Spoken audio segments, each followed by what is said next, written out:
Monumental. Vivimos en un mundo en constante cambio que usted merece entender, porque es imposible interpretar la realidad que vivimos sin conocer cada uno de sus colores. Porque muchos son los tonos de la actualidad. Presentamos Matices. Una producción de Noticias Monumental.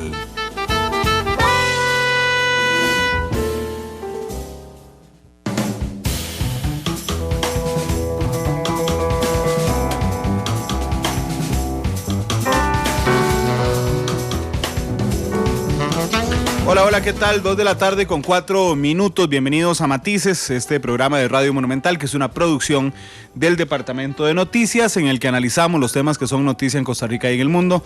Muchas gracias de verdad por estar con nosotros en este espacio que intenta, y creo que lo ha logrado con cierto éxito, generar una discusión informada, basada en datos, donde podamos explayarnos durante hora y media en hablar de los temas importantes para el país. Quiero recordarles además todas las plataformas en las que nos pueden acompañar. Estamos en Twitter, en @monumentalcr, estamos en vivo en Radio 93.5, estamos en vivo en internet, monumental.co.cr, estamos en vivo a través de su teléfono celular, en CDR móvil, estamos en vivo en Facebook Live, donde ya a los 40 segundos tenemos 40 personas que están con nosotros. Muchas gracias de verdad por acompañarnos. Pueden observar este programa en diferido a las 8 de la noche en Canal 2 y escuchar el reprise a las 9:30 de la noche a través de Monumental, la radio de Costa Rica. Hoy me acompaña el expresidente de la República, Miguel Ángel Rodríguez, quien durante los últimos días, el viernes, el jueves o viernes, Miguel, el jueves, circuló un artículo de opinión en el que a mí me llamó enormemente la atención, referido por supuesto a temas de, iba a decir temas electorales, pero es que no son temas electorales, es un tema de gobernabilidad relacionado justamente con los retos de los dos candidatos que están en segunda ronda por formar un gobierno de unidad nacional, y los retos, y esto me llamó enormemente la atención, de los dos partidos históricos, la Unidad Social Cristiana y Liberación Nacional, para trabajar además por ese acuerdo nacional. Don Miguel, bienvenido a Matices, ¿cómo le va? Randall, muchas gracias. Es un gran gusto estar una vez más en su programa. Siempre es una oportunidad muy especial de poder compartir con usted, con sus preguntas que son incisivas, inteligentes, que le gustan los temas de fondo, pero además de compartir con una audiencia que le gusta oír estos programas. Sí. Entonces es una audiencia a la cual uno le debe respeto y debe tratar de llegarle con cosas serias.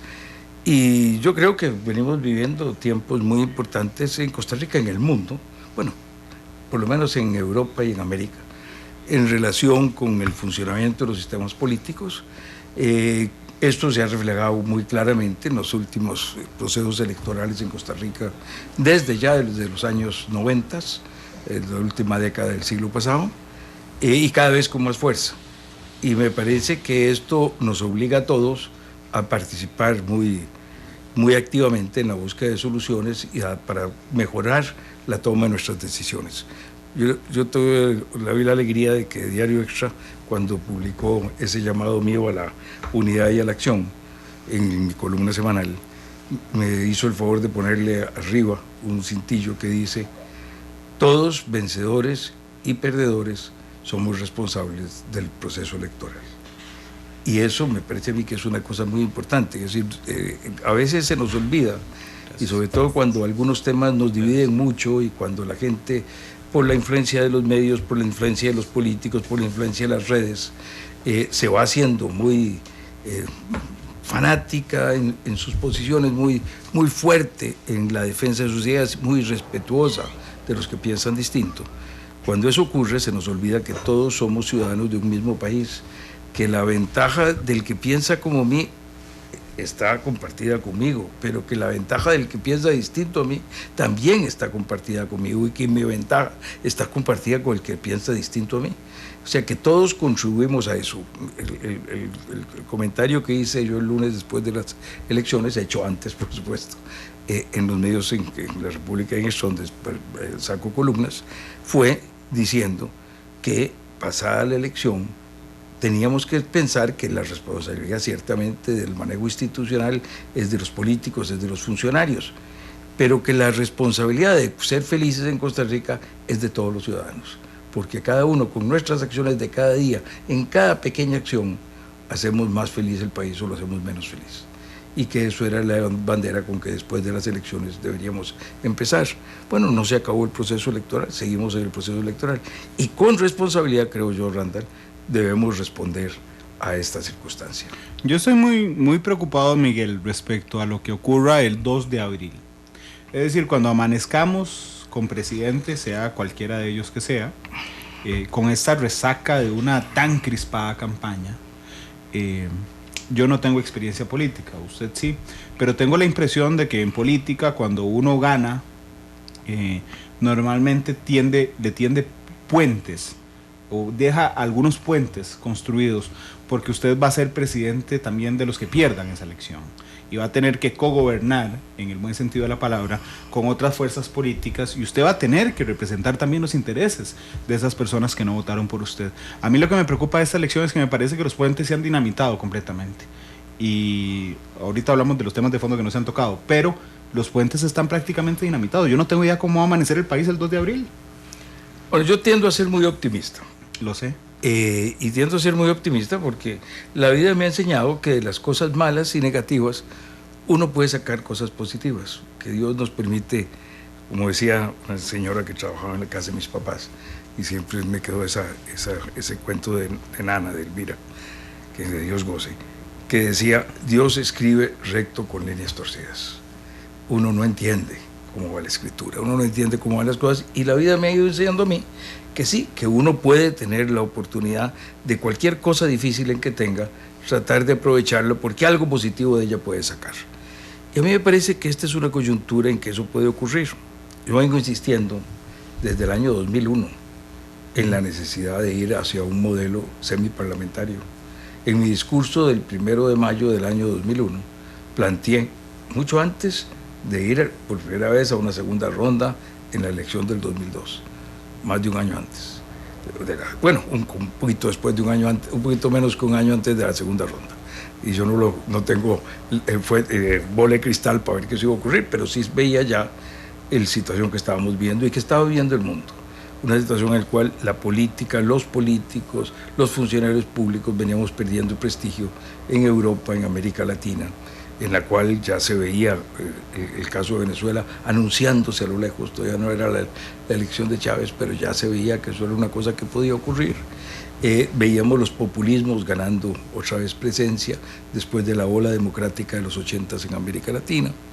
Y preocupado por eso, planteé que teníamos que prepararnos para un cambio en la estructura política. Es que si íbamos con toda la crítica que habían venido haciendo gente ya como Don Otón, como el señor Corrales, una crítica muy fuerte contra el bipartidismo, muchos comentaristas y muchos medios de opinión muy fuerte contra el bipartidismo, y con las dificultades que el bipartidismo había tenido a partir del final del gobierno de don Rafael Ángel, cuando Liberación Nacional no quiso dejar que se aprobara el PAE 3, como se le había aprobado a Monge el PAE 1 y a Arias el PAE 2, para seguir en la línea de las reformas que se venían haciendo, que desde ese momento se veía ya que había una dificultad, el bipartidismo no estaba pudiendo poner las decisiones conjuntas que se necesitaban, había un descrédito sobre el sistema y iba a venir una división de muchos partidos. En mi elección hubo, igual que ahora, 13 candidatos presidenciales. Ciertamente el señor Corrales y yo teníamos la gran mayoría de los votos, pero hubo 13 candidatos presidenciales exactamente igual que ahora. O sea que este fenómeno del surgimiento de partidos, la ampliación de las papeletas, es algo que viene de atrás. Y entonces caímos en la cuenta, algunos, de que el sistema formal constitucional nuestro del presidencialismo opera bien. ¿A dónde ha operado mejor en el mundo? En Estados Unidos. ¿A dónde opera bien? Con dos partidos fuertes. Porque es un sistema en el cual se elige aparte el Congreso, el órgano legislativo y el Ejecutivo. Y si aparecen que no están armonizados los dos órganos, es muy difícil gobernar. Pero como es un sistema bipartidista, lo usual es que el que gane la presidencia gane el Parlamento. Y si no lo gana, tiene una gran presencia, una gran mayoría que le permite llegar a negociar. En un sistema donde hay muchos partidos, ¿dónde funcionan mejor esos sistemas? En Europa, con el sistema parlamentario, que tiene una forma especial en Finlandia y en Francia, que es el semiparlamentarismo, en la cual no se elige dentro de los parlamentarios al jefe de gobierno, sino que el presidente se elige aparte y es el verdadero jefe del Ejecutivo, con un gabinete que depende de tener la aprobación del Legislativo, y que si no hay coordinación, entonces tiene que caer uno. O cae el Legislativo y hay nuevas elecciones parlamentarias, o cae el gabinete y hay que nombrar un nuevo gabinete. Y eso le da un balance en el que al final es la gente la que resuelve y permite que haya acuerdos. Pero nadie puede llegar al gobierno si no tiene mayoría parlamentaria. Si no tiene mayoría parlamentaria, puede ser un gobierno excepcionalmente de transición, con minoría, sujeto a que lo voten en cualquier momento con un voto de no confianza. Pero lo usual es que se forme una mayoría parlamentaria para gobernar. Entonces, planteamos eso desde aquel entonces. Eso luego se convirtió en un proyecto de ley de reforma constitucional que se mandó a la Asamblea.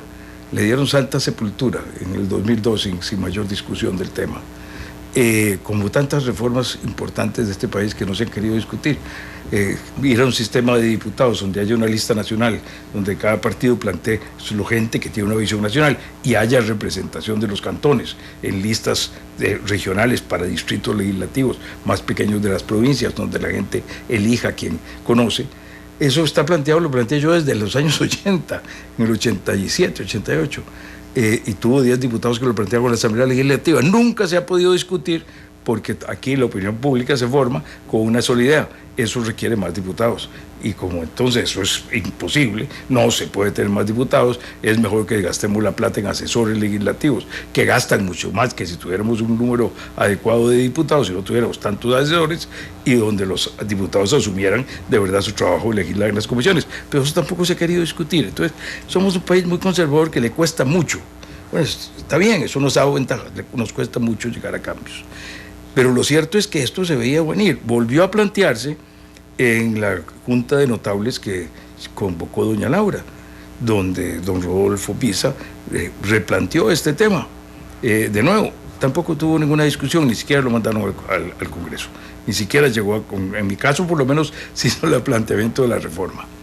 Pero entonces yo he venido insistiendo, lo dije después de la elección en que quedó electo don Luis Guillermo. Mi primer comentario después de esa elección fue que ojalá que don Luis Guillermo lograra establecer un acuerdo con otros partidos para establecer un gobierno de coalición, un gobierno en que se unieran fuerzas de distintos grupos y gobernaran juntos con un programa conjunto en que se ponen de acuerdo, ya no el programa inicial de la primera campaña, sino un programa coordinado, acordado, en que unos quitan una cosa, otros ponen otras y llegan a un acuerdo para tener mayoría parlamentaria. Cuando vino el 1 de mayo del segundo año de gobierno, en que gana una coalición de la oposición, volví a plantearlo porque esa coalición de la oposición dijo que lo primero que había que hacer era reformar el reglamento para aprobar las leyes. Y yo dije, este es el gran momento de hacer una coalición del gobierno y los partidos de oposición, formar una nueva mayoría, y reformar el reglamento y entrarle a los temas concretos que hay que entrarle. Ya hubiéramos resuelto el problema fiscal, ya hubiéramos resuelto otros problemas como los de seguridad o los problemas de transportes que no hemos podido resolver si hubiéramos contado con esos apoyos. En el tercer año de gobierno vuelve a triunfar una coalición distinta de oposición. Y vuelvo a plantear, no se hizo el primer año, no se hizo el segundo, todavía se puede hacer. No se hizo. Para esta elección, antes de la elección, publiqué un artículo que llamé 2018, año de la solución costarricense, haciendo recuerdo de mi planteamiento cuando fui electo presidente del Congreso en el año 1991, que planteé que la solución de costarricense a lo largo de nuestra historia había consistido en poder prever el futuro, pero preverlo para resolver cosas que iban a ser muy serias en el futuro, con base en que nos uníamos para resolver ese problema. Y que eso estaba llena la historia de este tema. Tengo un libro Al Progreso por la Libertad, que en mucho es escribir sobre eso, de los años 80. Entonces, esa ha sido una constante. Volví a plantearlo como ojalá que esto ocurriera, volví a plantearlo en el artículo que salió el lunes después de las elecciones. Pero al ver este resultado, que es un resultado muy especial, donde por primera vez ninguno de los dos partidos tradicionales de centro izquierda y centro derecha de este país, moderados, tolerantes, quedan en la posición de ir a una elección, y quedan dos grupos distintos que son nuevos y que tienen posiciones que en temas muy específicos de la campaña han sido muy fuertes. Sentí que tenía mi obligación de levantar mi voz. ¿Qué puedo yo contribuir con este país? ¿Y qué es lo que hago todo el tiempo? Estudiar temas y escribir sobre ellos. Yo no estoy en política electoral, pero sí estoy en política de plantearle al país las ideas, las soluciones, lo que nos viene de afuera, los problemas que estamos recibiendo y cómo tratar de resolverlos. Y bueno, ya he hablado mucho, pero eso es lo que plantea este artículo al que usted se refiere. Don Miguel, nada más déjeme leerle algunos comentarios de la gente que nos está escribiendo en Facebook Live, como Francis Suárez, dice, bien, don Miguel Ángel, siempre tan acertado. Rosaura Portugués dice, tiene mucha razón, el sistema bipartidista creo que aprobaría más proyectos en esta asamblea, así no sirven, solo trabas. Daniel Mendoza dice, desde Coronado, reportando sintonía esta tarde, me gustaría saber cuál candidato piensa apoyar don Miguel de cara a segunda ronda. Humberto Chavarría, don Miguel, saludos, es un honor escucharlo, Dios continúe bendiciendo a usted y a su familia. Eugenia Zawatsky dice, en sintonía de Miguel Ángel, saludos y bendiciones. Néstor Arauz nos reporta sintonía desde Santiago de Chile. Juan Ramón Goizueta, que dice, hola, gran caballero.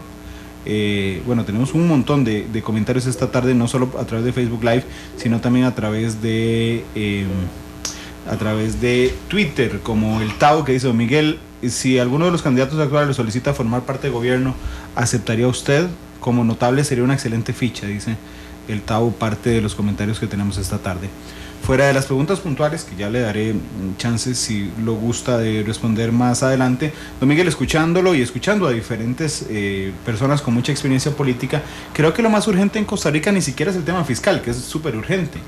Lo que pasa es que yo extraño en los últimos gobiernos el abordaje de los problemas políticos, de la reforma política del Estado costarricense. A mí no se me olvida la primera entrevista que le hice al presidente Solís como presidente. Llevaba una lista de temas, mi último gran tema se llamaba reforma política, donde le preguntaba, presidente Solís, ¿usted cree que es urgente reformar, por ejemplo, el reglamento de la Asamblea Legislativa, la duración del periodo presidencial, la carrera parlamentaria, el sistema político? A todo me respondió que sí. Justo cuando estaba haciendo la entrevista se me ocurrió que yo nunca le pregunté si lo iba a hacer, solo si le parecía importante. A todo me dijo que sí. Entonces la última pregunta fue, ¿lo va a hacer, presidente? Y me dijo, no, eso voy a dejar que otro más adelante se coma ese costo político. Y me asusté un poco porque efectivamente pareciera que lo que le urge a Costa Rica es una reforma política para lograr las reformas necesarias en los otros temas, ¿no, Miguel? Bueno, eso es básicamente lo que decía ese artículo que publiqué antes de las elecciones, que llamé 2018 año de la solución costarricense, porque lo primero que planteaba es que lo primero era la reforma política y que después venían los temas y planteaba los otros temas que yo creía que estamos de acuerdo. Pero me parece que he cometido el error, que a veces critico a otros, de ser en esto muy académico en esta conversación que usted tan gentilmente me deja tener. Y he estado planteando un campo de juego muy grande y no he entrado a decir qué es lo que yo he planteado. Entonces mejor lo planteo para poder seguir con una cosa más concreta, si a usted le parece. Como guste, planteémoslo. Hay dos candidatos hoy en segunda ronda, sorpresivos, efectivamente. Es la primera vez desde 1982 que ninguno de los partidos históricos, representantes del bipartidismo, tienen la opción de ganar la presidencia de la República, Miguel. Bueno, desde 1953. No, decía 82 por el surgimiento de la Unidad Social. Sí, pero estaba el otro. Pero estaba Liberación Nacional. Y los que formaron la unidad estaban ahí y fueron alternando en el gobierno. Entonces, pongámoslo todavía más dramático, Miguel. Desde la fundación de la Segunda República, nunca en la historia habían faltado los Nacional dos. Ni la unidad habían faltado. Alguno de los dos estaba. Sí, hoy no. Hoy no está ninguno. Bueno, entonces, ¿qué es lo que yo digo? Bueno, tenemos la necesidad de enfrentar una situación en que el que salga electo de los dos señores Alvarado, presidente de la República, va a contar con una pequeña fracción en el Congreso. Una fracción importante, pero pequeña. En un caso 14 diputados, en otro 10 de 57. Eso es muy poco. En la cual hay otras dos fracciones de considerable tamaño, ninguna de las dos mayoritaria, Liberación con 17 y la Unidad con 9. Entonces hay 4 fracciones de un tamaño importante en el Congreso, pero ninguna es una mayoría. Entonces vamos a un Congreso muy fraccionado, contrario a lo que mucha gente pensaba. Yo siempre dije que iban a ser menos fracciones, porque el subconsciente, entre más partidos hay, se pierden los votos y entonces se juntan más. Eso era previsible, pero aquí como que nadie lo vio así. Es que nos cuesta mucho las matemáticas. No las matemáticas. Este país, una de las cosas más importantes que deberíamos hacer en educación es enseñarle a la gente proporciones. Las proporciones de una cosa con otras. Es de las cosas en que a mí me cuesta más comunicarme con la gente. La gente tiende a no tener la proporción de tamaño de una cosa con otra. Pero yo no los voy a culpar porque el sistema de elección de diputados costarricenses es rarísimo. No, eso es complicado porque todo sistema de elección para conformar un grupo es complicado. Pero eso tiene un nombre y es una cosa conocida en ciencia política y todo lo demás. No es un invento nuestro de nuestros antepasados, es una fórmula. Bueno, pero sigamos con el tema. El tema es que entonces eso es lo que se va a encontrar el señor Alvarado que gane. ¿Qué es lo que queremos los costarricenses? ¿Qué es lo que yo quiero para el país que yo quiero tanto, al que le debo tanto, al que le agradezco tanto, con el que me siento tan compenetrado? Bueno, lo que yo quiero es que los problemas se puedan ir resolviendo. Para poder ir resolviendo los problemas tiene que haber una manera de tomar decisiones. Y lo que yo veo es que con un Congreso fragmentado, donde el gobierno va a tener muy pocos diputados, vamos a repetir lo que ha pasado en estos 4 años y vamos a estar en enormes dificultades de toma de decisiones. Entonces, si tenemos esta ventaja de este extraño, largo periodo entre 2 elecciones que tenemos en Costa Rica, el veto de don Ricardo de los años 30, que todas las reformas electorales importantes nuestras las hizo don Ricardo, un genio. Por cierto, a don Cleto y a don Ricardo les debemos mucho y no solo reconocemos los ticos, que creemos que todo nació en el 40 y el 48. Y nuestra historia es maravillosa desde 1821, ahora que se acerca el bicentenario. Deberíamos crear conciencia de eso y estar orgullosos de eso. Pero en fin, perdóneme que me desvíe tanto, es que usted me deja conversar bonito aquí. Igual, tenemos hora y media y yo necesito aprovecharlo, porque además comparto plenamente con usted, no había pensado en don Cleto, le voy a ser sincero, pero don Ricardo Jiménez, sí, por supuesto. Bueno, es que usted es Cartago. Sí, no había otro. Si fuera de Heredia, habría pensado en don Cleto. Estoy de acuerdo, es que sí, tiene razón. Bueno. Don Ricardo es brumoso. Entonces, el tema, y don Cleto era de San José, pero los González uno los relaciona con Heredia. Entonces, el tema es que va a encontrarse con esta dificultad. Entonces, ¿qué es lo que podemos aprovechar en estos 2 meses antes de la siguiente elección? Que ver si hay un partido de los 2 que están postulándose para esto, que logra hacer que su gobierno pueda ser una seguridad para los costarricenses. ¿Qué tendría que hacer ese? Pues conseguir un acuerdo en que conforme una mayoría parlamentaria.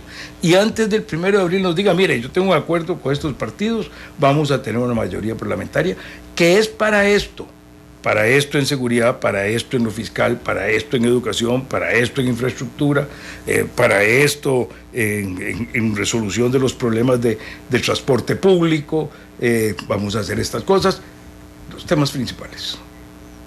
5, 6, 7, los que se pongan de acuerdo. Ese es el programa común. A eso tiene los votos ya en el Congreso y lo vamos a hacer. Y yo le digo, el que logre eso merece el voto de los costarricenses.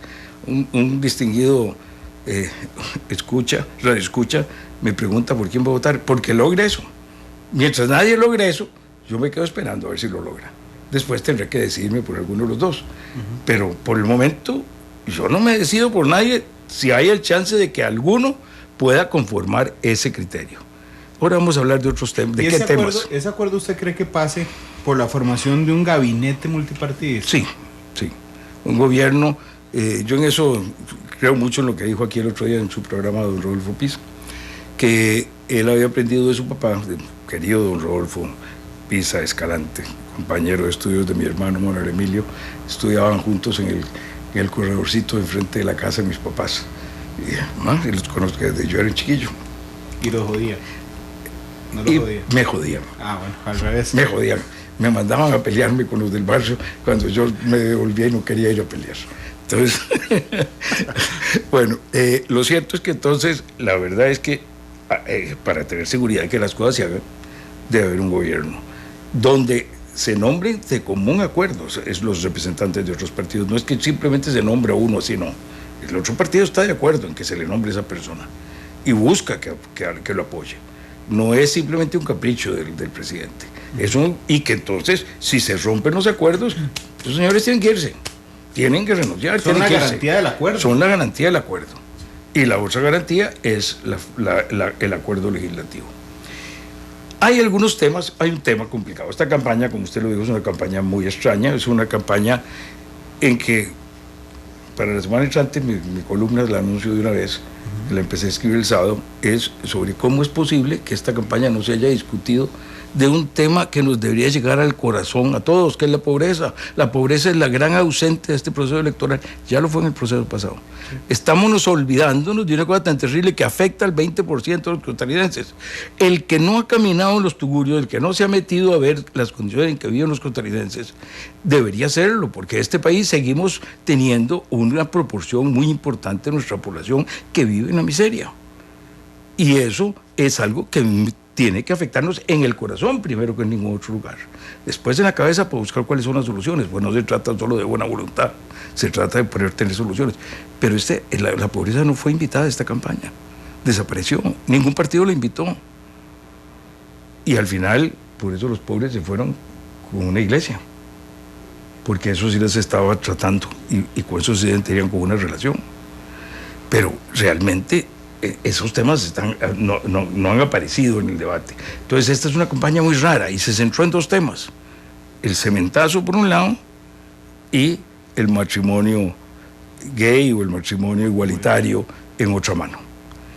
Los dos son temas importantes y merecen discusión, y yo respeto los que piensan de una manera y otra en los dos temas, pero no podía ser el tema de la campaña. Y los partidos, los medios, las redes los hicieron el tema. Uno, hasta que vino el segundo, fue el que predominó. Y entonces cambiaron los que estaban de candidatos en los dos casos, porque esos eran los únicos temas que se discutieron.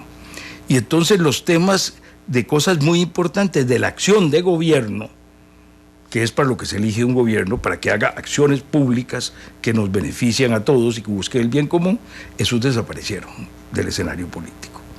Y entonces hoy nos encontramos con dos grupos que, si uno quisiera ponerlo, yo no quisiera hacerlo en estos términos, porque yo acepto el que logre de esos dos conformar una mayoría parlamentaria, un gobierno de coalición, con puntos concretos de para qué se hace eso. Entonces yo quiero estar bien con los dos. Pero si uno lo quiere ver un poco anecdóticamente, son dos grupos extremistas en un punto de vista.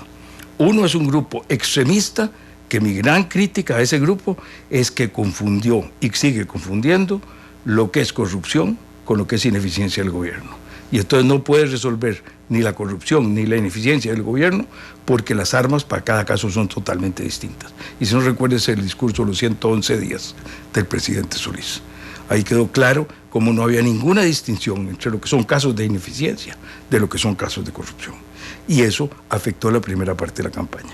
Y el segundo es un grupo fundamentalista que tiene una posición en que ciertos principios los quiere imponer a costa de cualquier cosa, incluso de salirse del sistema interamericano de derechos humanos. Entonces tenemos un problema muy serio ahí. Y ese problema muy serio tiene que buscar una solución. La solución es la eficiencia de alguien en encontrar una conformación de un equipo de trabajo que le permita al país resolver sus temas. ¿Cómo resolvemos este tema del último de este enfrentamiento? Porque en el cementazo, está bien, todo el mundo está en contra de la corrupción, tenemos que luchar contra eso. En el otro hay una división muy grande entre los que quieren una forma de matrimonio y el otro. Y hay una sentencia de la Corte. Desde que salió la sentencia, a los pocos días salió un comentario mío analizando la sentencia.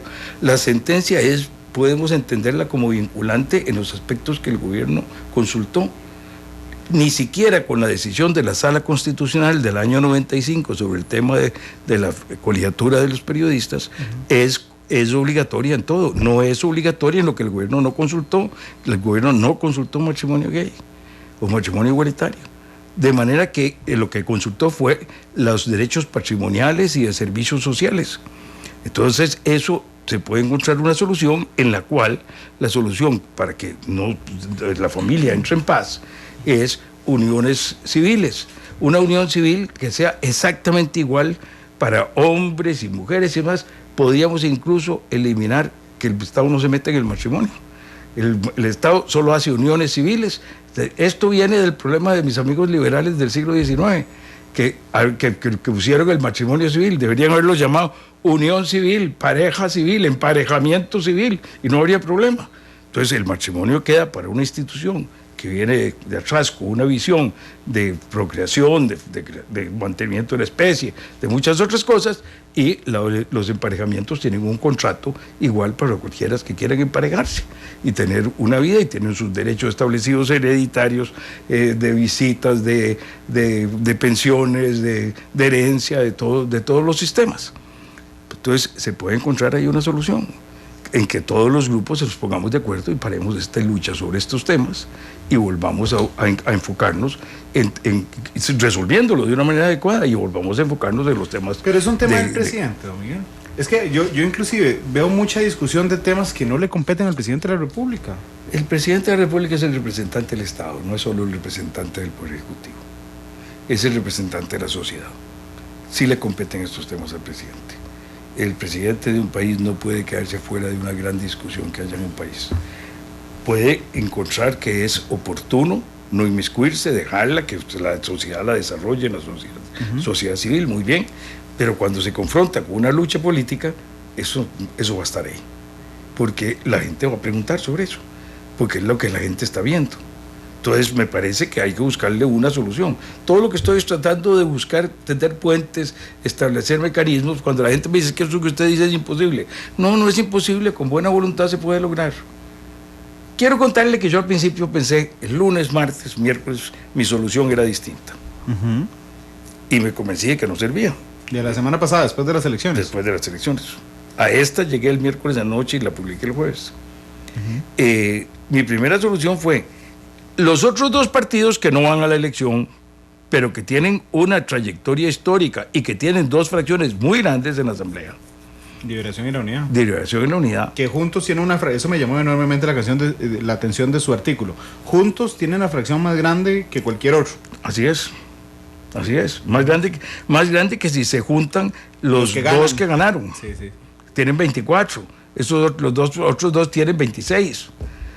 Entonces, en esas circunstancias, estos partidos tienen una responsabilidad. Y pensando en esa responsabilidad, pensando en los cuadros de trabajo que estos dos grupos tienen, a los que hay que reconocerle que son dos partidos con grupos de trabajo importantes en lo económico, en lo fiscal, en infraestructura, en educación. Uno puede estar de acuerdo con uno o con el otro, le gusta darle uno más o el otro, como que los ciudadanos decidan. Yo tengo mis preferencias, evidentemente, y claro, yo prefiero en el que he estado toda mi vida, desde que hice campaña para don Mario Echandi en 1957 para la convención. Claro, por eso en que le dio el salió apoyo a Rodolfo en primera ronda. Pero independientemente de esto, hay que reconocer que el Partido Liberación Nacional, digamos, para mí, hay que reconocer que el Partido Liberación Nacional tiene cuadros de técnicos muy respetables, como estoy seguro que los liberacionistas tienen que reconocer que la Unidad tiene cuadros técnicos muy respetables. Entonces mi primera impresión fue: enfoque usted, Miguel Ángel, a la Unidad y a Liberación y dígales, ustedes son responsables de ponerse de acuerdo y plantearle a los candidatos una propuesta de soluciones, y el que la acepte es el que debe ganar. Pero después dije, no, eso no es democrático. Los ciudadanos escogieron a estos dos, entre estos dos van a escoger. Los que tienen que tener la iniciativa son esos dos. A partir de lo que yo estaba haciendo, hubiera sido atacado por los medios de una manera cruel, diciendo, quiere relanzar el plus, está buscando otra vez, quiere meterse, quién sabe qué cosas quiere hacer en el gobierno, y con la mala leche que tenemos nosotros para juzgar a los demás, quién sabe qué negocios quiere hacer juntándolos a los dos.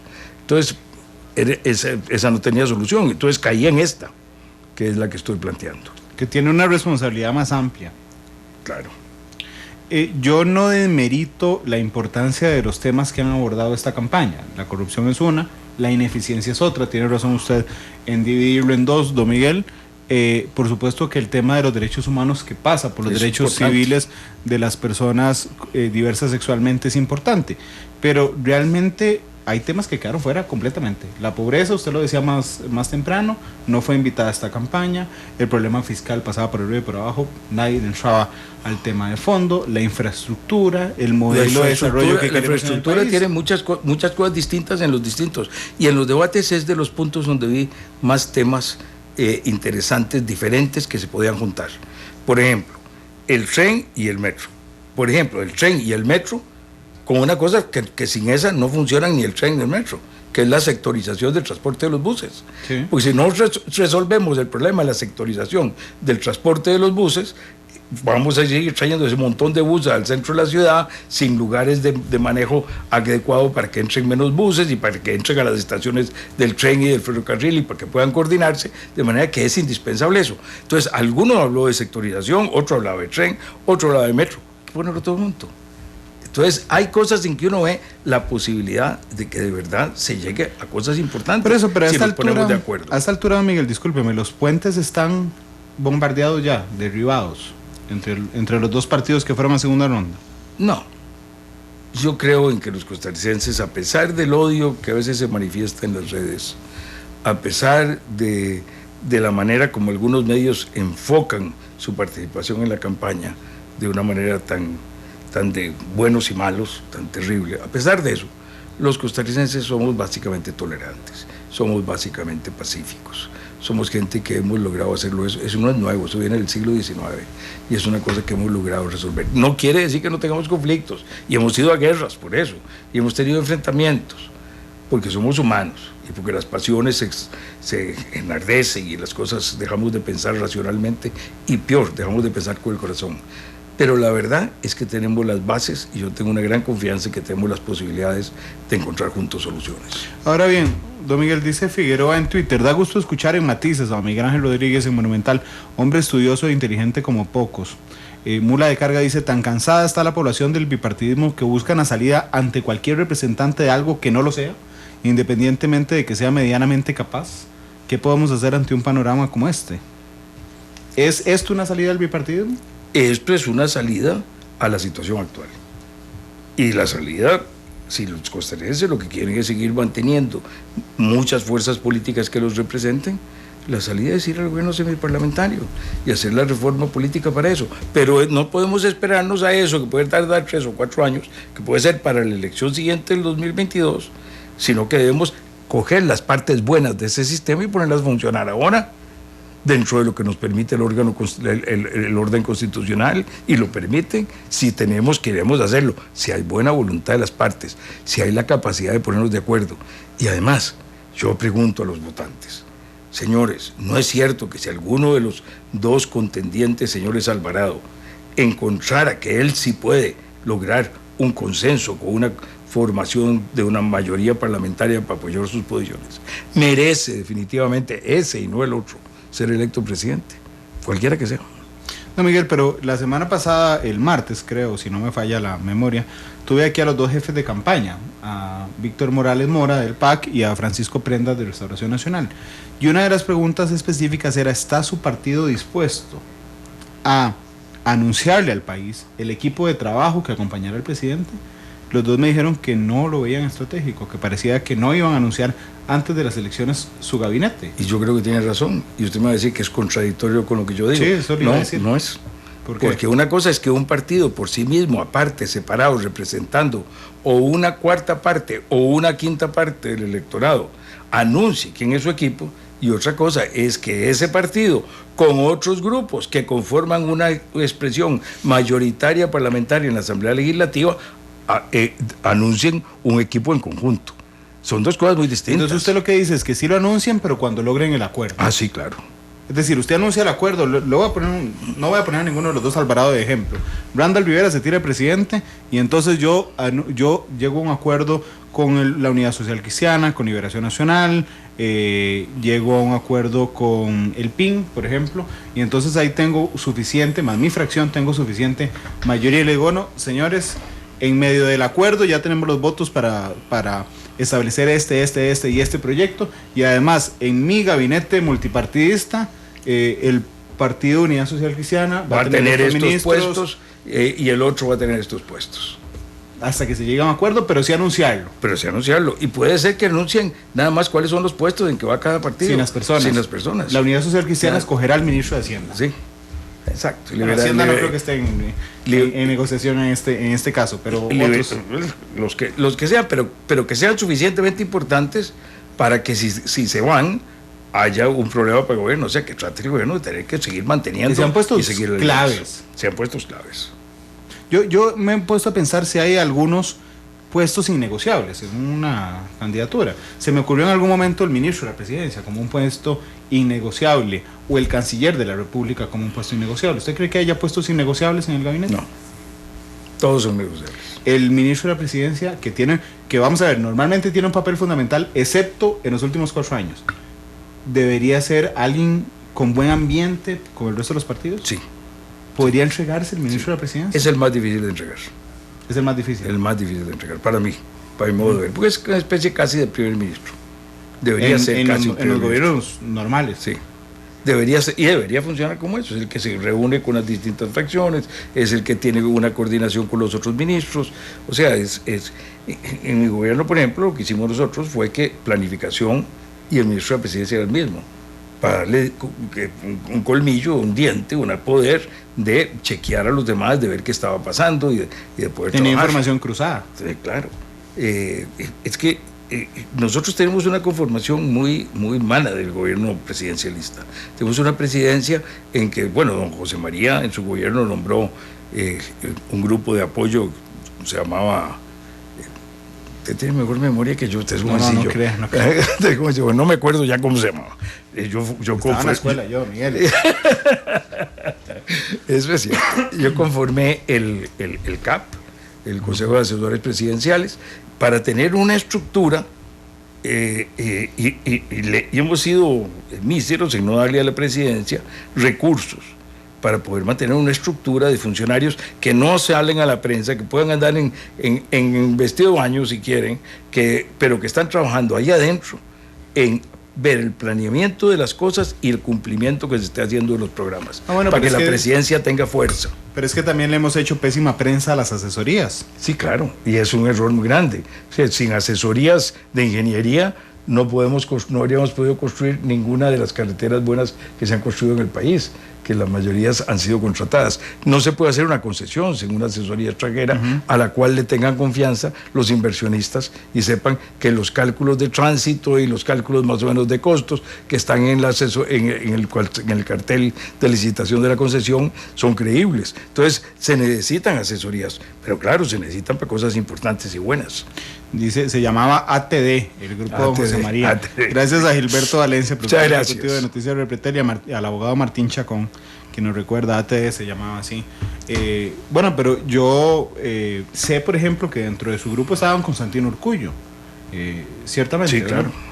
Que es analista nuestro, cuando habla de ese tiempo tiene recuerdos no solo anecdóticos interesantes, sino de manejo político interesante. Es decir, cómo efectivamente intentaban ubicar al presidente, porque en este instante el presidente tiene como asesores gente que tiene función específica. Es decir, el presidente Solís tenía como asesores a don Mariano Figueres, que además tenía la responsabilidad de la DIS y después del tema de la reconstrucción del huracán, al ministro de la presidencia en primera instancia, que era don Melvin, a un diputado de la Asamblea Legislativa, que era don Víctor. Es decir, no tenía asesores per se, tenía gente que lo rodeaba en otros puestos que lo ayudaban. Sí, y eso no es la asesoría. La asesoría es un equipo, nosotros teníamos un equipo que había 4 o 5 personas, que era el equipo clave, el central, que tenían su segundo línea de comando. Todos eran gente con mucha capacidad en algún campo político, económico, social, de administración. Yo me reunía con ellos 2 veces por semana para plantear temas de lo que estaba pasando en el gobierno y de las cosas que teníamos que ver hacia el futuro. Y cuando yo me reunía todas las semanas con los ministros y cada mes con los presidentes ejecutivos, yo tenía delante mí antes, y había estudiado antes, un informe que ellos me daban de qué estaba pasando en esa institución. Y yo sabía más muchas veces de lo que el ministro me iba a hablar que lo que el propio ministro sabía, porque tenía toda la información. Entonces yo podía entrarle a los temas de fondo, igual que como un Chief Executive Officer, un CEO, se maneja con sus gerentes para poder mantener una información. Se necesita un equipo centralizado que le dé apoyo al presidente. Para mí fue un gran error que se hizo en el gobierno del 70-74, cuando la Oficina de Planificación se sacó de presidencia y se convirtió en Ministerio Aparte, y desde entonces el ministerio ha ido perdiendo fuerza. Porque antes era el centro que servía para la toma de decisión del presidente. Es más, cuando yo fui ministro de Planificación, jefe de la Oficina de Planificación, director de la Oficina de Planificación, con rango de ministro, no era un ministerio, cuando estuve en esa posición, nosotros hacíamos el presupuesto, no el Ministerio de Hacienda, porque dependía de la planificación y de los estudios que se hacían de los distintos sectores y de tratar de coordinar entre ellos y de coordinar con el sector privado. Entonces era una oficina no de Hacienda, Hacienda cobraba y gastaba, pero quien planificaba era planificación, y entonces dentro de la planificación estaba el presupuesto. Entonces hemos debilitado mucho la presidencia en algunas cosas, en parte como una reacción a que fue demasiado poderosa en un tiempo, cuando yo la llamaba la presidencia imperial, tiempo de don Daniel, que manejaba todo, y nos fuimos al otro extremo, nos hemos ido al otro extremo. Y entonces ese es un tema que hay que ir resolviendo. Pero no estoy hablando del presidente Solís, estoy hablando de la figura del presidente. Hoy tenemos una figura presidencial que casi no puede meterse en nada, que no resuelve nada y cuya opinión podría pesar en sus inmediatos, pero no realmente en las decisiones del país, don Miguel. Puede pesar mucho más de lo que pesa a través de las directivas. Las directivas presidenciales, que poco se han usado, yo las usé con respecto a crédito bancario, las usé en algunos temas muy específicos en que había que darle instrucciones al sector descentralizado, se usaron, pero se usaron poco. Yo creo que deben usarse todavía más. Es una manera de coordinar y de dar manejo, no solo a los ministerios, sino al resto del sector público. Bueno, pero es que en las juntas directivas del sector descentralizado, donde Casa Presidencial evidentemente tiene injerencia porque nombra parte de su junta directiva, resulta que en medio de la crisis del caso del cemento, por ejemplo, entonces el gobierno de la República se desmarca de los nombramientos que hizo.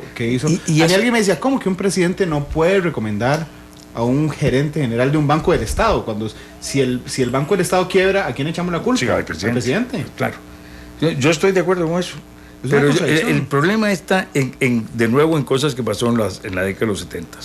Nosotros habíamos dejado desde el gobierno de José Joaquín un sistema planeado para coordinar, después de que se había hecho la reforma a la Constitución, para quitar la autonomía en funciones de gobierno y dejarla solo en funciones de administración a los entes descentralizados. Habíamos dejado un sistema para coordinar lo que era la inversión pública y lo que era las grandes líneas de la administración por parte del Consejo de Gobierno mediante un sistema de directrices obligatorias que tenía que dar a todo el sector descentralizado para hacer sus presupuestos, para decir qué inversiones iban prioritariamente, etc. Entonces se le daba un poder. Y el país optó por otra cosa. El país optó por el 4-3. Dijo, no vamos a coordinarlas institucionalmente a través de un sistema en que se coordinen las acciones en el Consejo de Gobierno. Vamos a coordinarlas de que la oposición pone unos y el gobierno pone otros. Y a través de eso viene la coordinación. Esa es una coordinación mucho más complicada porque es mucho más personalista. Es mejor una coordinación más institucional. Ese modelo fue un error que se cometió en los 70s y que todavía seguimos viviendo. Le manda saludos don Ricardo Lizano Calzada, un admirado colega, ex embajador en Venezuela. En Venezuela, en mi gobierno, muy querido amigo. Que dice, saludos don Miguel Ángel, uno de los mejores presidentes de Costa Rica, dice don Ricardo Lizano. Don Miguel, ¿qué papel, qué rol podemos asumir los medios de comunicación? Vamos a ver, es curioso. Primero es paradójico que los medios de información, los medios de comunicación, estemos en crisis en la era de la información, donde nosotros somos los expertos en manejar la información. Y entonces en los últimos años yo decía, ¿cómo corremos contra las redes sociales, contra la información directa que se suelta en redes sociales? Estamos en desventaja. Lo pensé hasta esta campaña. Yo en la mañana alguien que sabe mucho de medios me decía, es paradójico, esta campaña en medio del odio que se respira muy fácilmente en redes sociales, de la crispación, es una enorme oportunidad para los medios de comunicación profesionales en manejar la información, de sostener y decirle al país, señores, esto es lo importante. ¿Qué rol hemos jugado? ¿Qué rol podemos jugar? Creo que alguna vez en este programa incluso he hablado de esto porque es un tema que a mí me fascinó mucho ya desde el año 2008 cuando leí una presentación que hizo Mario Vargas Llosa en una reunión de la CIP en España. Y él hizo después un ensayo sobre esto que llamó la civilización del espectáculo. Y para mí es una cosa que tenemos que tener en la cabeza, es decir, el cambio enorme que hemos dado después de la televisión, del cine, la televisión, los medios digitales, toda esta cosa, es que hemos querido que todo sea entretenimiento. Y la gente, esto por supuesto es algo atinente a Europa, a Estados Unidos, un poco menos a las sociedades asiáticas, que son mucho más centralistas en su manejo. Y digo, los medios, entonces, cuando dan noticias, están haciendo espectáculos. Usted está haciendo espectáculo. La gente lo oye a usted no solo porque le confía en la información que le da, porque le gusta cómo se la da, porque se entretiene como usted se la da. Y usted conversa con Febe, y a mí me encanta oírlos, y lo que están conversando es dándonos entretenimiento a los que los oímos. Desde cómo hablan de las presas hasta cómo hablan de cómo está el tiempo, de vez en cuando dicen está 21 y dicen que calor. Yo digo, ¿cómo va a ser calor a 21? Pero en fin. Sí, es cierto. Esto me mandó un mensaje, Miguel, que dije 21 grados. Ándale. Eso no es caliente. Entonces, el tema es que todo se convierte en entretenimiento. Entonces, el suceso, lo terrible, es entretenimiento. Igual que todas las manifestaciones, la política se vuelve también un show de entretenimiento, todo es entretenimiento. Y entonces hemos perdido un poquito el respeto a los hechos, a las realidades, a lo que es. Y después de la caída del muro de Berlín, cuando yo creí ingenuamente que íbamos a entrar a un mundo mucho más tolerante, mucho más de centro, donde las diferencias iban a ser básicamente técnicas, unos técnicos decían el sistema de educación para mejorarlo, lo que necesitamos es darles computadores, y otros decían no, lo que necesitamos es calificar a los maestros antes de nombrarlos para ver que sepan lo que van a enseñar, y cada uno iba a defender sus teorías técnicas y íbamos a poder experimentar y ver y comparar, y eso iba a hacernos que creciéramos en el mundo occidental de una manera mucho más eficiente. Y resultó que no. ¿Por qué? Porque lo que se vino es la pérdida de fe en la élite, en la técnica, en los conocimientos. Y estamos viendo la época que ya tiene nombre, los hechos alternativos. Ya las cosas no son hechos. Hoy no es un hecho que yo estoy aquí con usted hasta ahora. Un hecho alternativo es que cada uno está en nuestra casa y juntamos la imagen y la estamos proyectando.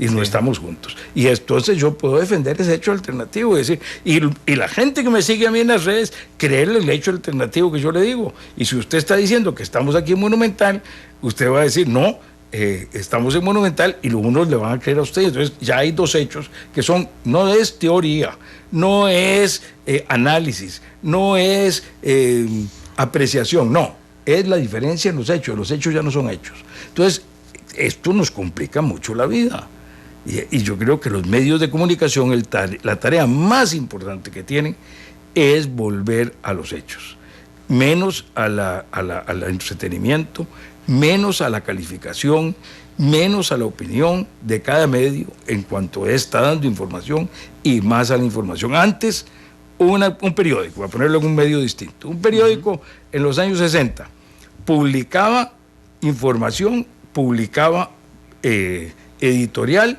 y publicaba columnas de opinión, que entonces no eran columnas de opinión, sino eran los que le mandábamos a algunas personas, y lo publicaba entero. Había una diferencia total entre lo que era opinión y lo que era información.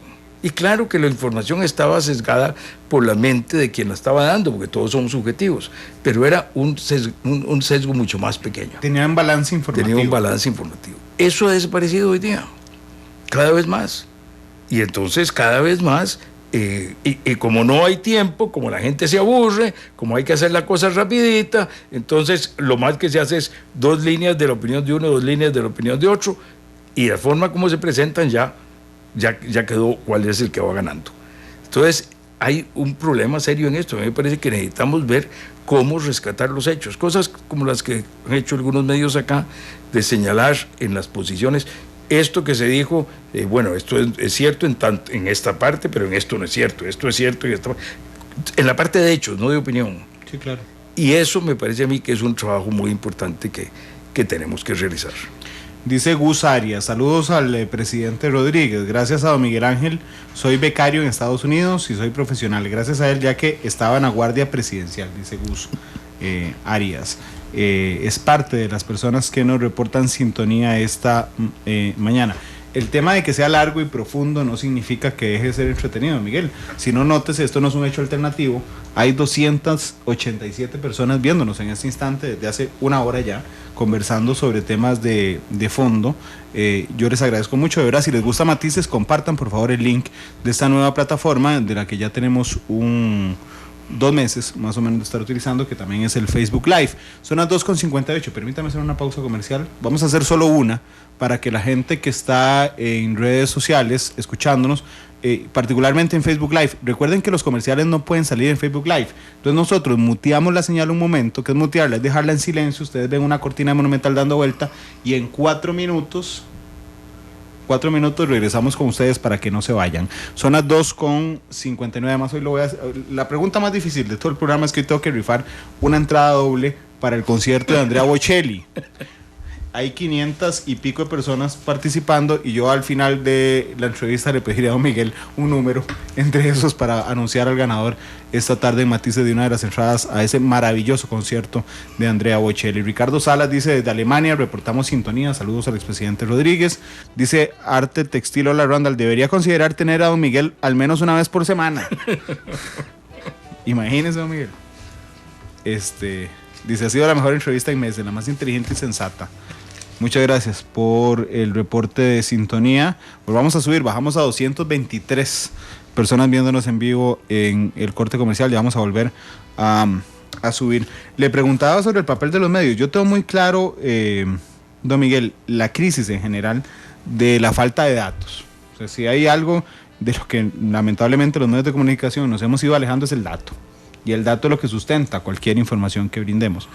Pero en esta campaña política, aunque siempre ha sido un mito el tema del cuarto poder de la prensa, en esta campaña política yo creo que la prensa tiene un papel histórico que asumir, no a favor de ninguno de los dos candidatos, sino un papel histórico de decir: señores, centremos esta discusión en los temas elementales para Costa Rica, como la pobreza, como el tema fiscal, como la infraestructura, y dejar de ser una caja de resonancia para los odios, para la pecata minuta de la campaña y para el enfrentamiento personalísimo que lamentablemente estamos viviendo en plena segunda ronda.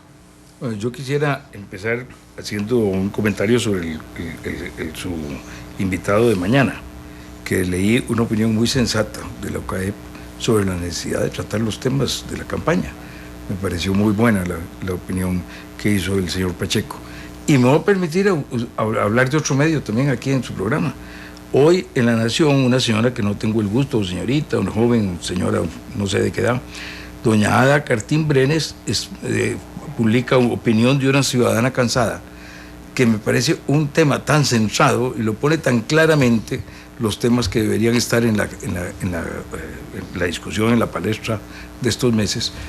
Dejó de lado el de seguridad, pero los demás, como los enfoca y la manera como los enfoca, me hace dar siempre, me da optimismo cuando leo a los ciudadanos opinando de maneras tan racionales. Y yo creo que los medios pueden enfocar mucho la campaña. Yo creo que pueden mucho. En lugar de preguntarle a las personas sobre la comidilla y sobre la anécdota y sobre lo que puede estarlos afectando y que puede ser la noticia más entretenida, pregúntenles de las cosas concretas de fondo y pregúntenles a fondo. A mí me gustó mucho, se lo decía ahora fuera del programa a usted, don Randall, me gustó mucho el debate de Monumental, porque se le hizo un formato en que le dieron un tiempo a cada uno dentro de otro conjunto de tiempo, en que cada uno podía decir cómo lo usaba, y entonces se planteaba un tema de fondo, y entonces hubo discusión de temas de fondo. Fue con mucho el mejor debate de todo el proceso electoral. Y yo creo que ese es un ejemplo de cómo tratar de hacer las cosas. No se trata de imponerle a la gente una agenda, de imponerle una solución, pero de permitirle a la gente que oiga la discusión. El tema político es complicado siempre. ¿Por qué? Porque nos encontramos, por un lado, el ciudadano. Si yo estoy en mi casa y soy Miguel Ángel Rodríguez y hay un debate en el que van a hablar una hora de los programas de educación, y yo tengo a la par un juego en que está el Saprissa o el Real Madrid, y la tentación para mí de ver al Saprissa o el Real Madrid como entretención es muy grande. No entiendo cómo los puso en la misma frase, don Miguel, pero no importa. Es que son mis equipos, ¿qué voy a hacer? Entonces, el Real Madrid pasando una época malísima ahora en este momento. Sí, el Saprissa muy bien. Quedémonos en el Real Madrid, no importa. Pero consenso. Pero el tema, a lo que iba es que para el ciudadano, él dice, mi voto es un voto de 2,5 millones. ¿Qué decide mi voto? Le dedico 1 hora a aprender de los programas de educación, de las distintas alternativas, o me entretengo esa hora. La entretención la gano yo. Lo otro, que a lo mejor ni entiendo mucho, y la verdad, mi voto no va a definir mucho. Entonces, ahí hay una decisión racional que nos lleva a un conjunto de decisiones irracionales. Ese es un problema muy serio en la política. Por otro lado, el candidato tiene el problema de que tiene que cada vez en menos tiempo explicar las cosas de fondo. Y entonces acaba quedándose con temas comunes que no dicen nada de cómo se van a hacer las cosas. Entonces ahí, y en medio de eso, está toda la competencia de todo lo que hay en las redes sociales y todo lo que está pasando y todo lo que se ocurre. Entonces es muy difícil que llegue la información, es un proceso muy complicado. Esto hace que la responsabilidad de los medios en ayudar a que llegue la información y en ayudar a los políticos a que puedan decir las cosas de fondo en forma sencilla para los ciudadanos es muy importante. A mí me hace mucha falta, sinceramente, claro, soy viejo, yo tengo 78 años, entonces represento cosas que he vivido en la vida que ya no son. Pero, por ejemplo, a mí me hace mucha falta la plaza pública. En la plaza pública uno tenía que ir a Naranjo y sentarse en Naranjo y haber visto los problemas de Naranjo y tener un tiempo para hablarle a la gente de Naranjo de los problemas de Naranjo y no solo los problemas nacionales. Y cuando yo iba a cada plaza pública tenía que tener preparado el tema de fondo que iba a hablar. Hoy voy a hablar del tema del desempleo, hoy voy a hablar del tema de la inseguridad, hoy voy a hablar de cómo manejar los programas sociales para llegarle mejor a los pobres. Ese es un tema nacional. Pero yo tenía que tener el tema de Naranjo, o el tema de Matina, o el tema de Talamanca, o el tema de Guatuso. Yo tenía que tener un tema específico también, y tenía que entonces saber de eso. Y entonces toda la campaña era un proceso en que yo me dedicaba a aprender. Hoy, los candidatos que cumplen su recorrido, aprenden mucho de la gente, lo que la gente les habla. Eso es una enseñanza que no se obtiene de ninguna otra manera.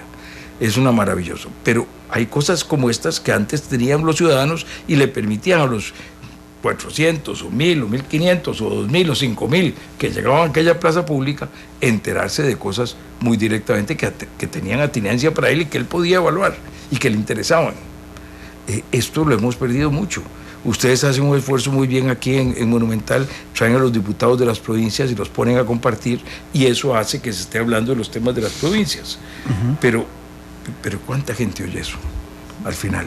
Sí. Y la oyen los que tienen más capacidad de ser formadores de opinión o en esas horas están trabajando y no pueden oírla. Entonces, yo sé que hay repeticiones y demás, pero el problema es que esto es serio. Quiero decir, hemos perdido algunos medios de comunicación importantes que teníamos entre los políticos y los ciudadanos. Pero además, a mí me preocupa mucho, Miguel, no sé si comparte la preocupación conmigo, es la crisis de los partidos políticos. En Costa Rica hay un requisito que no está en la Constitución política, pero que es claro, si usted quiere ser presidente o dirigente político, tiene que tener partido político, ¿verdad? Pero, por lo menos en la actualidad, se hace tan difícil sacar el origen programático de los partidos políticos, que son simplemente cascarones electorales que sirven para cuando hay elecciones. Y además, voy a decirlo con todas las palabras, los dos partidos que están hoy disputándose la segunda ronda, el PAC, que uno no sabe para dónde va, o sea, la única amalgama es el tema ético, pero usted no sabe, si le habla de temas fiscales, una parte del PAC piensa en una cosa, el otro piensa otra cosa. En temas de seguridad, una cosa, otra cosa. En temas de tamaño del Estado, cualquier PAC piensa diferente y eso es a criterio de ellos su ventaja. Aquí cabe todo mundo mientras comparta el tema de la ética. Restauración Nacional, a esta altura, excepto en temas de familia y de matrimonio igualitario, yo no tengo claro cuál es su plan programático, qué opinan de lo fiscal. Liberación Nacional era uno antes del 90, otro después del 90. El Partido Unidad Social Cristiana depende del candidato presidencial. El Movimiento Libertario resulta que había una diputada como Carmen Quesada que piensa absolutamente diferente al partido. El PIN se le presta a Juan Diego Castro para llegar a ser el presidente de la República. Es decir, no hay una claridad conceptual programática de los partidos políticos. Bueno, ese es un tema muy complicado y usted tiene razón, pero yo no soy tan pesimista como usted. Hace un tiempo teníamos una división muy clara. Existían partidos socialistas extremos, Ajá, aliados usualmente con el comunismo, socialistas limitados, partidos un poco más al centro en la izquierda con más impacto en la distribución, partidos un poco más a la derecha que tenían un impacto más en facilitar la producción, y partidos de derecha conservadores. Los dos extremos usualmente en Costa Rica pequeños, y dos partidos al centro, que era un partido socialdemócrata y un partido social cristiano, muy al estilo de la Alemania todavía de hoy, entre esos dos partidos. Esos dos partidos tuvieron por muchos años casas de formación, preparaban gente, estudiaban su doctrina y tenían una manera de ir generando lideratos internos, con diferencias, porque todo partido de masas es un partido en que hay gente que piensa distinto. Un partido de masas no es un club confesional, es un grupo en el cual se quiere ganar. Para querer ganar hay que ser más amplio, no puede ser muy cerrado. Partido que se cierra mucho, el extremo de la derecha y del comunismo, no llegan en una democracia, muy difícil. Entonces, el tema es que los partidos tienden a tener un espectro más amplio. Eso lo hemos ido perdiendo, y se perdió en mucho cuando vino la caída del muro de Berlín, en que la gente sintió que las ideologías ya habían desaparecido, que ahora todos estábamos de acuerdo en democracia, en derechos humanos, en estas cosas, en mantenimiento del ambiente, en ecología, en eficiencia y demás. Y entonces las diferencias se fueron haciendo un poco más pequeñas.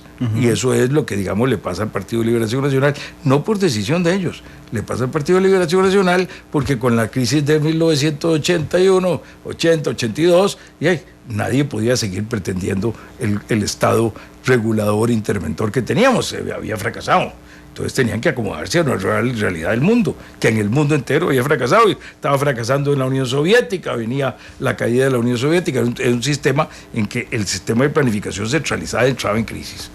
Entonces, eso y eso los conmocionó, les dificultó mucho la vida a los partidos socialdemócratas, y nos conmocionó mucho la vida también a los partidos socialcristianos, donde además en el caso nuestro hubo la persecución contra los expresidentes en el gobierno de don Abel, que hizo que el partido se desmoronara, y ahora está apenas en un proceso de resurgimiento en el que ha ido 14, 16, 18 mejorando, pero sin llegar a lo que era antes. Y eso quiere decir que no tiene los recursos que antes tenía para formación. Y eso es algo serio. Yo creo que tenemos que trabajar en que los partidos vuelvan a tener más recursos para formación, pero que aquí queremos cada vez que se haga la política con menos. Yo siempre me acuerdo de don Pepe Figueres en los 70, al principio de los 70, cuando empezaron a decir que disminuyeran la deuda política. Y don Pepe dijo, tengan cuidado, si paran la música se acaba el baile. Y es una frase muy significativa de don Pepe. Es decir, en democracia hay que invertir en formación, y los partidos políticos deben invertir en formación de dirigentes para que haya más apertura, para que haya más competencia interna. Pero manteniendo la estructura también dentro de cada partido de un mínimo de núcleo ideológico que se necesita mantener. Por eso es muy malo estos procesos de elección en que en cada provincia se eligen los diputados en una y en otra por aparte, por ejemplo, que tiene una unidad. Eso es fracaso. Bueno, eso va a llevar a destruir el partido. Eso es el sistema de la unidad. El candidato no tiene nada que ver con los diputados. Eso es absurdo. Entonces, ¿cómo se da unidad al partido? ¿Cómo se mantiene la cohesión? Los partidos europeos, el nombramiento lo hacen unos pocos miembros del partido, de las nóminas. ¿Para qué? Para mantener una estructura que tiene una cohesión, que va en una cierta dirección. Pero nosotros, y buena parte fue culpa mía en mi partido, el lanzarlo en esa dirección, porque yo creía mucho en ese proceso democrático, pero la historia me convence de que no, que Aristóteles tenía razón. Siempre hay que tratar de tener cuidado con que la democracia no se nos convierta en demagogia.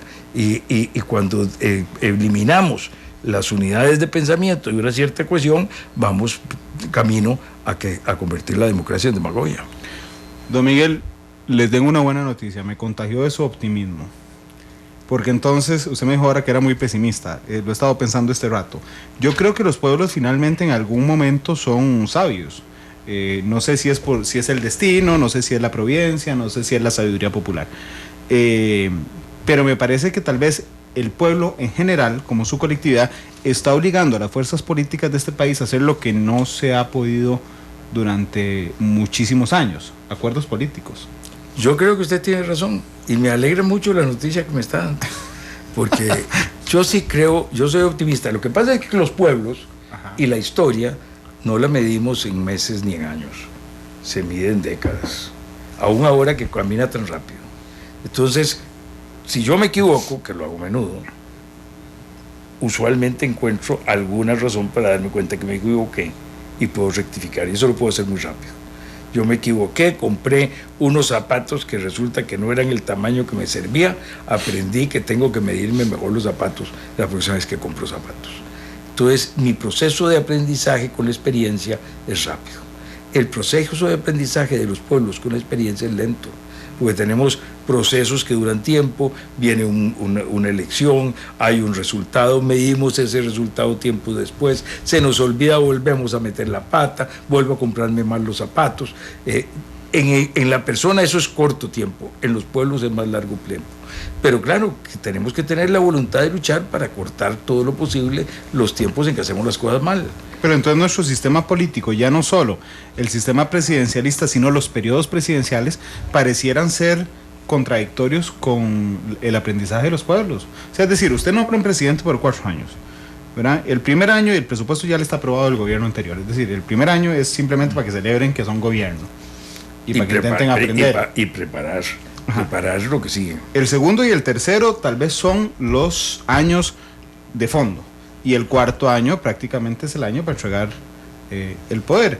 ¿No deberíamos de tener un periodo presidencial más largo para dar chance a que este proceso de aprendizaje y de estructuración del nuevo gobierno se solidifique? Hay 2 soluciones. La mexicana, que es un único periodo sin reelección de 6 años. Sí, pero lo van a llevar a la sala cuarta después. Y la segunda, no, pues eso es absurdo. La sala cuarta no puede cambiar esas cosas. Como el absurdo que eso. Como el absurdo no se puede reelegir porque todos son iguales ante la ley. Quiero decir que eso es un absurdo. Eso que hizo nuestra sala cuarta, que ha servido para Nicaragua, para Honduras, para Bolivia, para utilizarlo en contra de los derechos humanos, es un absurdo presentar. Es como decir, ¿por qué tiene que saber leer y escribir el presidente? ¿Y por qué tiene que tener 35 años? ¿Y por qué no vota el que tiene 12? Es absurdo. Esas son cosas absurdas que ha hecho nuestra sala cuarta. Las ha hecho. Una de las peores que ha hecho es eso. Y además con un terrible efecto en el resto de América Latina, en contra de la democracia. En contra de la democracia. Bueno, pero ya esa es una desviación apasionada del tema. No se preocupe. Bienvenida a las desviaciones apasionadas. También. Pero el tema es que, a lo que yo iba, es que esa es una solución. Es 6 años sin reelección. La otra es el sistema americano. 4 años con una reelección. Necesitamos un país maduro para que eso ocurra. Yo creo que Costa Rica ya está. Creo que el sistema ya está cuando el centro de este debate ha sido un tema puntual. Sí, pero vea usted que el tema puntual no es el uso del gobierno de la fuerza, no es el gobierno metiéndose a manejar las cosas. Y eso, en ese sentido creo que sí que ha madurado.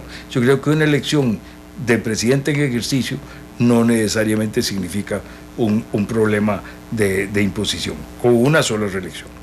Y permitiría al que los ciudadanos evalúen la tarea y le den el chance de que una cosa continúe más tiempo y se mantenga. Y no es tan largo como 6 años si nos toca un gobierno que no está funcionando. Que eso hay que pensarlo siempre cuando uno dice 6 años. Bueno, pero en ese caso sería mejor un sistema parlamentario. El gobierno se cae cuando no sirve. Yo estoy mucho mejor con un gobierno parlamentario. Eso es mucho mejor para nuestra realidad actual. Además somos demasiado dados a querer liderazgos y que otros nos resuelvan y que venga un papacito muy bueno a hacer las cosas. Mejor salgamos de eso y hagamos los grandes y hagamos un gobierno parlamentario. Yo estoy de acuerdo con eso. Pero si vamos al presidencialista, para mí hay 2 soluciones del periodo presidencial. O 6 años sin reelección o 4 años con una sola reelección inmediata y sin ninguna otra posibilidad. ¿A usted le hizo falta tiempo cuando fue presidente, Miguel? Mucho. una serie de... Bueno, la concesión de San Ramón habría estado en construcción si yo hubiera sido presidente, porque quedó lista para adjudicación. Yo no hubiera dejado 4 años sin que se ejecutara. Tendríamos carretera San Ramón. Para ponérselo un ejemplo tan fácil como ese. La concesión de Caldera, yo hubiera hecho lo que hubiera sido para que no se hubiera trazado 3 años en empezarla a hacer. El trabajo que teníamos listo para la concesión a Limón de la carretera, que ya estaban los estudios hechos para plantear eso, la hubiéramos lanzado y no estaríamos esperando todavía a ver cuándo se va a construir la nueva carretera, la ampliación de la carretera de Limón. ¿Hay mezquindad con los expresidentes? Sí. En Costa Rica. Sí.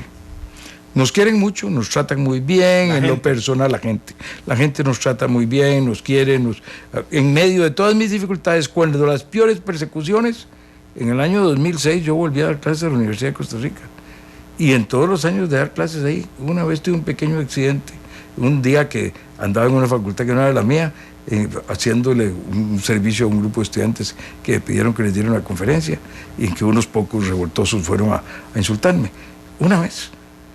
Y andaba en las calles, siempre manejándome en mi carrito, sin chofer, parqueando en cualquier lado, bajándome en las calles, desde que salí de la cárcel, desde que me dejaron salir de la casa. Y nunca he tenido problemas. Y la gente es cariñosa y respetuosa y me trata bien. Pero hay un desperdicio en los presidentes. Tengo 2 gobiernos de que ni siquiera ninguno de los dos en ninguna ocasión, los 2 últimos, me fue para consultarme en algo. Bueno, eso me parece un desperdicio. No es que lo que yo diga es muy importante, pero el conjunto de los que han tenido esa experiencia deberían ser consultados. Bueno, me queda una pregunta en 2 minutos, don Miguel. Sé que en Alemania, creo que en Alemania, no estoy seguro, los líderes, los candidatos que pierden las elecciones, tienen un papel fundamental en el Congreso de ese país. En todo sistema parlamentario. Okay. En todo sistema parlamentario, el que va a ser el líder, va al Congreso. Y de ahí es electo para conformar gobierno. Por ejemplo, hoy tendríamos a quien gane, Alvarado cuando gane, y a los otros. Y a los que perdieron serían los líderes en el Congreso. En el Congreso. Así generamos que la negociación política se dé en un espacio público. Por supuesto. Y no privado. Por supuesto. Aquí también desperdiciamos los Antonio candidatos. Álvarez de Santi, hoy no es nadie. O sea, en el buen sentido de la palabra. Bueno, y la otra cosa, ¿cómo va a ser que no haya carrera parlamentaria? ¿Cómo va a ser que somos tan capaces de inventar cada 4 años que hay un grupo nuevo que maneje las reglas del Congreso? Es que la idea de los costarricenses en mucho en esto, y en esto está basado esto, es que ir a la función pública es un premio, y eso es falso. Ir a la función pública no es un premio, es un trabajo, es darle una función a alguien, y si la está haciendo bien, debe poder seguirla haciendo en el Congreso. Póngale límites para que no sea para siempre, para toda la vida, pero por lo menos que pueda estar 16 años en una carrera parlamentaria, de manera que puedan cambiando unos a otros. Número de diputados, carrera parlamentaria, forma de elegir los magistrados. Yo creo que tenemos que ir a copiar lo de Francia y Estados Unidos. Los propone el presidente y se eligen por 2/3. Entonces el presidente asume la responsabilidad claramente de aquel magistrado que está proponiendo, y puede escoger uno del Poder Judicial, de la Academia, de un litigante, no limita eso, y entonces es totalmente transparente, y si no obtiene 2/3, tiene que proponer otro. Y entonces vamos a un sistema verdaderamente en que se pueda buscar la excelencia.